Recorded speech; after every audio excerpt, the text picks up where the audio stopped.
Good morning, dear children. I hope you are safe in your house. After summer vacation, हमारा online session start हो चुका है, तो जिसमें आज हम पढ़ेंगे हमारी पाठ्य पुस्तक हिंदी स्पर्श भाग 2 का पाठ 1 बड़े भाई साहब, जो कि मुंशी प्रेमचंद द्वारा लिखा गया है।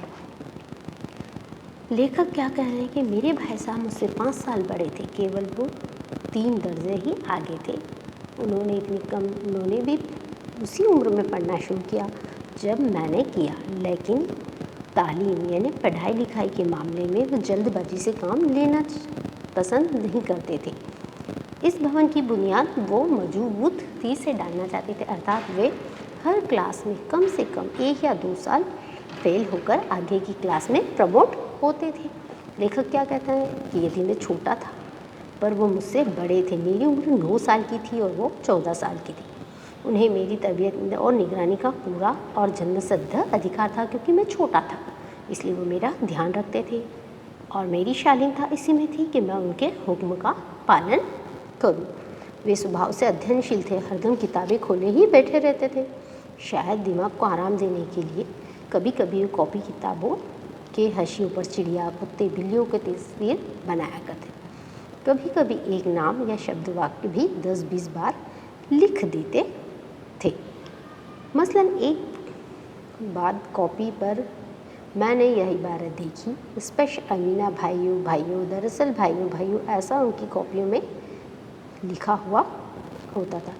अब मैं 5वीं कक्षा में जब आ गया और वह 9वीं कक्षा में थे, तो मेरे लिए उनकी रचनाओं को समझना थोड़ा मुश्किल था, इसलिए मैं उनसे पूछना भी मेरे लिए थोड़ा मुश्किल था। मेरा मन पढ़ाई में बिल्कुल नहीं लगता था।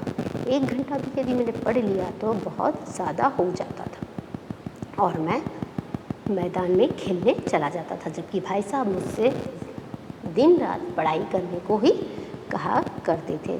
और क्या कहते थे, इस तरह अंग्रेज़ी पढ़ोगे तो ज़िंदगी भर पढ़ते रहोगे और एक हर्फ न आएगा। अंग्रेज़ी पढ़ना कोई हंसी मजाक का खेल नहीं, चाहे पढ़ लें। नहीं, अंग्रेज़ी ऐसी भाषा है जो कोई भी ऐरा गेरा नहीं पढ़ सकता।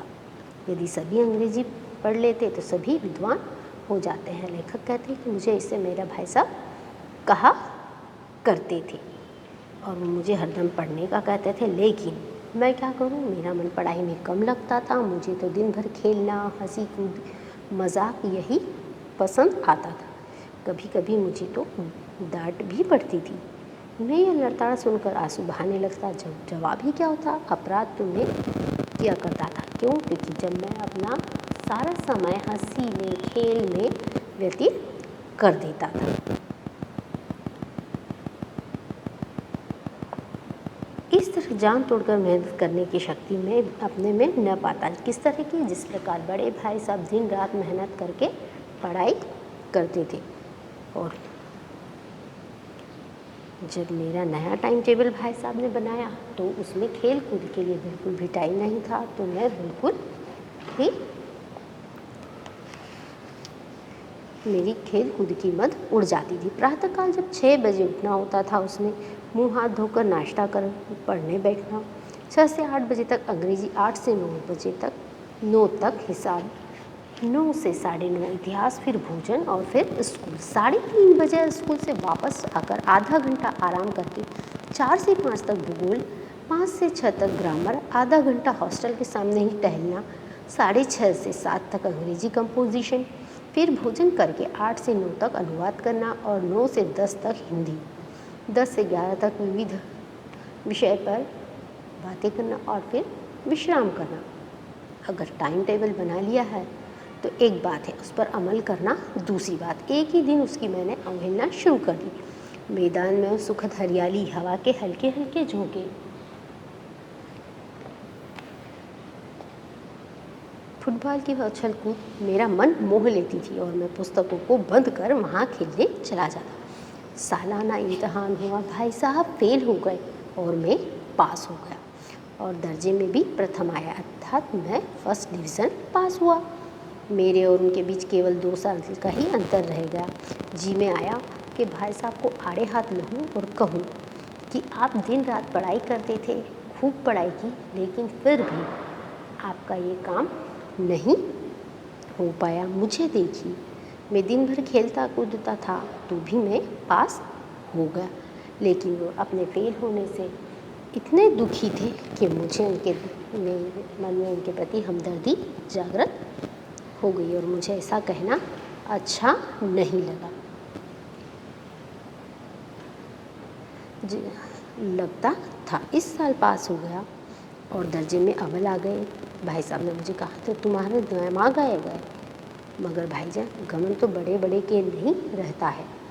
इतिहास में रावण का हाल तो पढ़ा ही होगा। उसके चरित्र में तुमने कौन सा उपदेश लिया या यूं ही पढ़ गए? महज इम्तिहान पास कर लेना या परीक्षा पास कर लेना कोई चीज़ नहीं होती है।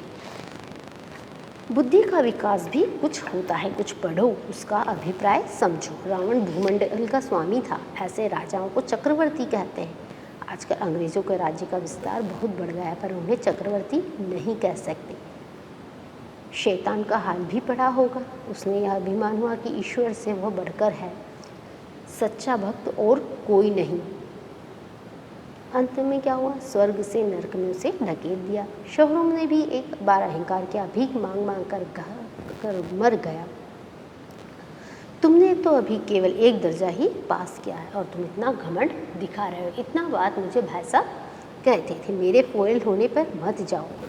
मेरे दर्जे में आओगे तो तुम्हें दांतों तले पसीना तुम्हारा पसीना छूट जाएगा, यानी तुम्हें बहुत मेहनत करनी है थी। जब अलजबरा और ज्योमेट्री के लोहे के चबीने जमाने पड़ेंगे तुम्हें जब इतिहास पढ़ना पड़ेगा, तब तुम्हें पता लगेगा कि पढ़ना कितना कठिन होता है। अ ब ज की जगह अ ज ब लिख दिया और सारे नंबर कट गए। कोई नई निर्दयी मुमतिहन उससे नहीं पूछता कि आखिर अ ब ज और अ ज ब में क्या फ़र्क है, और व्यर्थ की बातों के लिए छात्रों का खून करते हो क्यों? दाल भात रोटी खाई या भात दाल रोटी खाई, बात तो एक ही है, ऐसा वो कहते हैं। कह दिया समय की पाबंदी पर एक निबंध लिखो, स्कूल में कहा था तो 4 पन्नों में कम से कम ना आए। मगर आप कॉपी सामने खोले, कलम हाथ में लिए, उनके नाम को रोइए। कोई नहीं जानता कि समय की पाबंदी बहुत अच्छी बात है, भाई साहब उसको कहते हैं, लेकिन आदमी के जीवन में संयम आ जाता है। किसी से समय की पाबंदी से दूसरे लोग उस पर स्नेह करने लगते हैं, क्योंकि उस व्यक्ति का काम समय पर पूर्ण हो जाता है। स्कूल का समय गर्मियों की छुट्टी के बाद फिर आ जाता है। स्कूल का समय निकट था, न ही ईश्वर जाने यह उपदेश माला कब समाप्त होती। भोजन आज मुझे निस्वाद लग रहा था। जब पास होने पर तिरस्कार हो रहा था तो फेल हो जाने पर शायद प्राण ही निकाल लेंगी, ऐसा मैंने सोचा। भाई साहब ने अपने दर्जे की पढ़ाई जो भयंकर चित्र खींचा था उसमें मुझे भयभीत कर दिया। स्कूल छोड़कर घर नहीं भागा, यह ताज्जुब है, लेकिन इतने तिरस्कार पर भी पुस्तकों में मेरी अरुचि ज्यों की त्यों ही बनी रही। खेल कूद का कोई भी अवसर मैं छोड़ता नहीं था। पढ़ता भी, मगर बहुत कम, बस इतना कि रोज स्टॉक पूरा हो जाता। दर्जे में जलील न होना पड़े। दर्जा मीन्स क्लास। अपने ऊपर जो विश्वास पैदा हुआ वो फिर लुप्त हो गया और चारों छोरों का जीवन कटने लगा। फिर सालाना इम्तिहान हुए। कुछ ऐसा संयोग बना कि मैं फिर पास हो गया और भाई साहब फेल हो गए। मैंने बहुत मेहनत नहीं की थी, पर न जाने कैसे दर्जे में अव्वल आ गया। मुझे खुद अचरज हुआ। भाई साहब के प्राण तक परिश्रम किया। कोर्स का एक एक शब्द वे रट लिया था। रात 10 बजे तक उन्होंने पढ़ाई की। सुबह 4 बजे भी उठकर वो पढ़ते थे। फिर भी बेचारे फेल हो गए। मुझे उन पर दया आती थी। नतीजा सुनाया गया तो रापड़ और मैं भी रोने लगा। अपने पास होने की खुशी मेरी आधी रह गई, क्योंकि मेरे भाई साहब फेल हो गए थे। मेरे और भाई साहब के बीच केवल अब एक ही दर्जे का अंतर रह गया था। मेरे मन में कुटिल भावना उदय हुई कि कहीं भाई साहब 1 साल और फेल हो जाएं तो मैं भी उनकी क्लास में आ जाऊंगा। फिर वो किस आधार पर मेरी फजीयत या मेरी बेइज्जती कर सकेंगे। लेकिन मेरे इस विचार को दिल से बलपूर्वक निकाल दिया। आखिर वह मुझे मेरे हित के विचार से ही डांटते होंगे, ऐसा मैंने सोचा। भाई साहब बेहद कुछ नर्म पड़ने लगे थे। कई बार मुझे डांटने का अवसर पाकर भी उन्होंने धीरज से काम लिया। शायद अब वो खुद समझने लगे कि उन्हें मुझे डांटने का अधिकार नहीं रहा। मैं उनकी सहिष्णुता का अनुचित लाभ उठाने लगा। मुझे कुछ ऐसी धारणा हुई कि मैं पास हो जाऊंगा, पढ़ूँ या न पढ़ूँ, मेरी तकदीर बलवान है। इसलिए भाई साहब के डर से जो थोड़ा बहुत पढ़ता था वो भी मैंने बंद कर दिया। अब कनकोए उड़ाने का नया शौक पैदा हो गया। सारा समय पतंगबाजी की भेंट हो जाता। एक दिन संध्या के समय हॉस्टल में दूर से ही एक कनकोआ लटने बेतहाशा दौड़ा था, आँख आसमान की ओर और मन उस आकाशगामी पथिक की ओर। झूमता पतन की ओर चलता रहा, मानो कोई आत्मा स्वर्ग से निकला। विरक्त मन मेरे नए संस्कार ग्रहण करने को जा रहा। सहसा इसी टाइम मेरी भाई साहब से मुठभेड़ हो गई, जो शायद बाजार से लौट रहे थे। उन्होंने मेरा हाथ पकड़ा और उग्र भाव से मुझे डांटा और कहा कि कनकोए को उड़ाते हुए तुम्हें शर्म नहीं आती? तुम्हें इसका भी लिहाज नहीं कि हम नीची जमात में नहीं हो, बल्कि 8वीं जमात में या 8वीं कक्षा में आ गए हो, मुझसे केवल एक ही दर्जा नीचे हो। आखिर आदमी को भी तो अपनी कुछ पोजीशन रखनी चाहिए। एक ज़माना था लोग 8वीं दर्जा पास करके नायब तहसीलदार बन जाते थे। मैं कितने लोगों को ऐसे जानता हूँ। 8वीं दर्जे में आकर बाजारी बच्चों के साथ इस तरह दौड़ रहे हो, तुम्हारी अक्ल पर मुझे दुख होता है। लेकिन जहन किस काम का, जो हमारे आत्मगौरव की हत्या कर डाले। तुम मेरे दिल में समझते होगे मैं भाई साहब से महज एक दर्जा नीचे हूँ और अब मुझे उनको यह कहने का हक नहीं, लेकिन यह तुम्हारी गलती है। मैं तुमसे 5 साल का बड़ा हूँ और चाहे तुम मेरी ही जमात में आ जाओ और परीक्षकों का यही हाल हो तो निसंदेह अगले साल तुम मेरे समकक्ष हो जाओगे। भाई साहब कहते हैं कि अगले साल तुम मेरे साथ ही पढ़ने लगोगे। देव न करे आज मैं बीमार हो जाऊं तो तुम्हारे हाथ पांव फूल जाएंगे। दादा को तार देने के सिवा तुम्हारे पास कुछ न सूझेगा, लेकिन तुम्हारी जगह दादा हो तो किसी को तार न दे। घबरा जाएं, बदहवास हो जाएं, पहले खुद मर्ज पहचान कर इलाज करेंगे, उसमें सफल न हुए तो किसी डॉक्टर को बुलाएंगे। बीमारी तो खैर बड़ी चीज़ है, हम तुम तो इतना भी नहीं कर पाते कि महीना भर कैसे चले।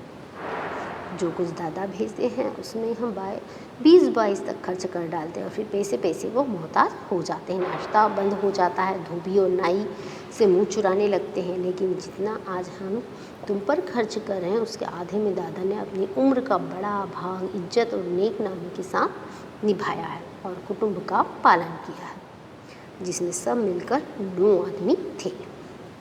अपने हेडमास्टर साहब को ही देख लीजिए। भाई साहब मुझे बताते हैं एमए है कि नहीं, यहाँ के एमए नहीं ऑक्सफोर्ड के 1000 रुपये पाते हैं, लेकिन उनके घर का इंतज़ाम कौन करता है? उनकी बूढ़ी माँ। हेडमास्टर साहब की डिग्री यहाँ बेकार हो गई। पहले खुद का घर का इंतज़ाम करते हैं, खर्च पूरा न पड़ता था, कर्जदार रहते थे। अब अपनी माता जी ने अपने प्रबंध हाथ में लिया था, जिससे घर में लक्ष्मी आ गई। और भाई जान, यह गुरु दूर से निकाल दो कि तुम मेरे समीप आ गए हो, अब स्वतंत्र हो। मेरे देखते हुए तुम ऐसे ही बेरहम नहीं चलेगा। यानी तुम ये मानो तो मैं नहीं मानोगे तो मैं तुम्हें थप्पड़ भी मार दूंगा। जैसा कि चित्र में बच्चे को उसके भाई पतंग उड़ाते से रोक रहे हैं।